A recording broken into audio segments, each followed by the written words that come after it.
Good morning children. I hope you all are fine. Let's start our English class. So children, in our last lesson we understood nouns, gender. Yes, we all know what are nouns. Naming words are called nouns.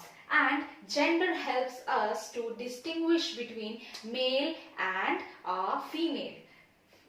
How many types of genders we have learnt? Masculine gender and feminine gender. Masculine gender means male member of a species is called masculine gender, whereas feminine gender refers to female member of a species. Let us see some examples of masculine gender. Father, grandfather, brother, bull comes under masculine gender because they are male member, whereas in female member we can say cow, aunt, mother, grandmother, etc.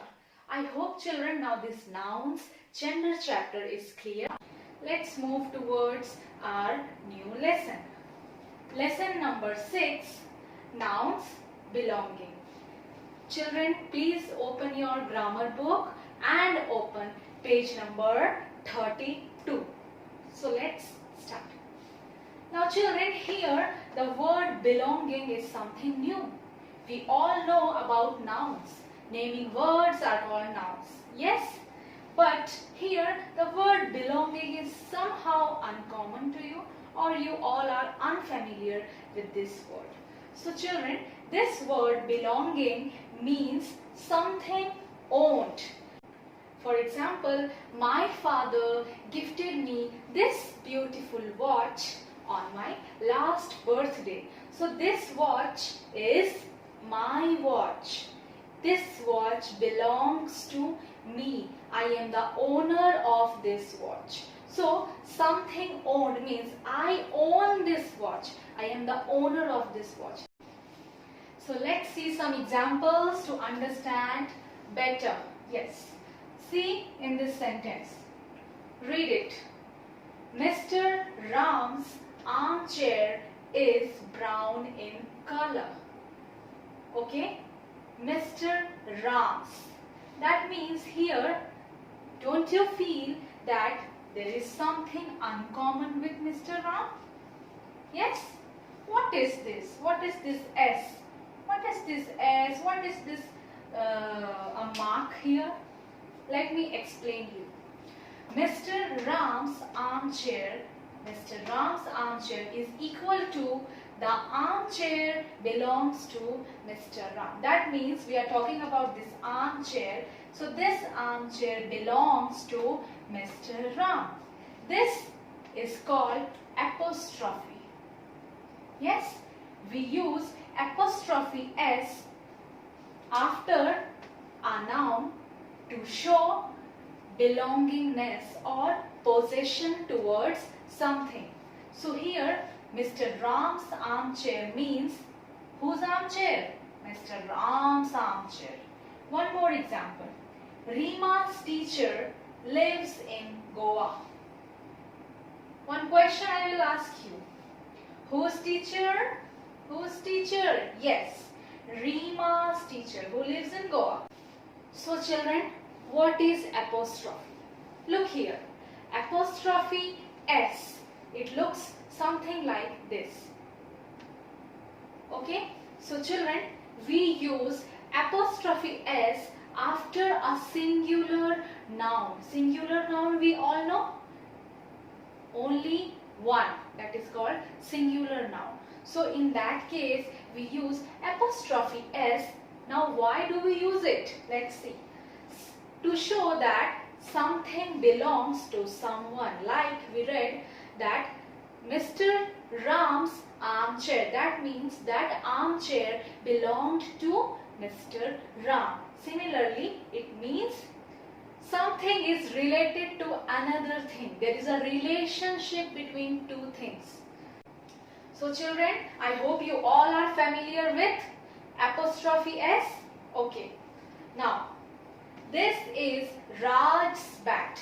In this sentence, we are talking about a bat which belongs to Raj. So we have written Raj's bat. We have added apostrophe S here to show the belongingness. Okay, this one. This is the school where Sam studies. Yes, we are talking about a boy Sam and about his school. So we will write, this is Sam's school. Okay, this is apostrophe, you can see. Okay, now we only add an apostrophe for plural nouns which end with S. You all know plural noun, I have already explained. Plural means more than one. So those plural nouns which ends with S, in that case we will not add apostrophe S. We will add only apostrophe after that word. Let's see one example. The soldiers' uniforms are green in color. So here children, as you can see, it is soldiers. That means soldiers is in plural form. So in that case, I told you that you will only add an apostrophe. No need to add S. Some more examples, children, to make you understand better. Okay, the toys owned by Sumit. That means these toys belongs to Sumit. So what can we write? Sumit's toys. Yes, we can add apostrophe S after Sumit. It will become Sumit's toys. Okay. Next, the shoes belonging to Ravi. So we are talking about shoes which belongs to Ravi. We can write Ravi's shoes. That is Ravi. After Ravi we will add apostrophe S.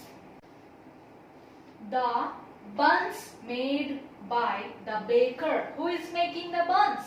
Yes, the baker. So we can write the baker's buns. We will add apostrophe S after baker to show some relationship or some belongingness among these persons or things.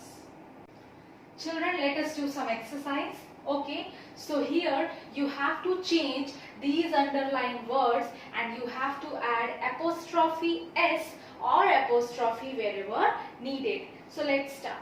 We sing the songs written by Tagore. So we can write Tagore's songs. Yes? Okay. We sing Tagore's song. Okay. The hats of the witches are pointed. Here, witches we have written. One witch is converted to witches to make it plural. So this is plural here. So in that case, what I have said? Yes, to only add an apostrophe. No need to add any apostrophe S. Look here. The witches. So here I have added only apostrophe. No need to add S. The witches' hats are pointed. I hope children this chapter is clear now. Now we will do some book back exercises.